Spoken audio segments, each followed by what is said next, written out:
নমস্কার, আমি স্বাতী মাহান্ত গোলদার। আজকে তোমাদের সাথে শেয়ার করব এই ফ্লাওয়ার বানির টিউটোরিয়ালটা। অনেক সময় আমরা ফ্লাওয়ার বান করতে যাই, কিন্তু সামনে থেকে দেখা যায় না, ব্যাকেতেই সেটা দেখা যায়। তার জন্য আমাদের যেটা করতে হবে, একটা ডোনাট কেটে পনিটেলের চারিপাশ দিয়ে গোল করে ঘুরিয়ে দিতে হবে।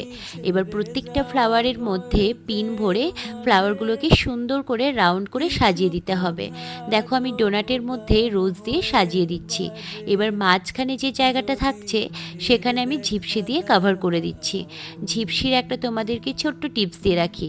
তোমরা যখন অফ টাইম থাকবে বা ব্রাইড করতে গেছো, ব্রাইডের আসতে লেট হচ্ছে, তখন কি করবে, ঝিপসিগুলোকে কেটে গার্ডার দিয়ে দিয়ে রেখে দেবে।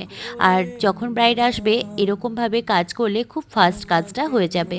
তারপর আমি মিডিলে দেখো একটা আর্টিফিশিয়াল চেন দিয়ে কভার করে দিচ্ছি। তোমরা এখানে রোজ দিয়ে কভার করতে পারো, বা তোমরা এখানে যে কোনো জুঁই ফুলের মালা দিয়ে কভার করতে পারো।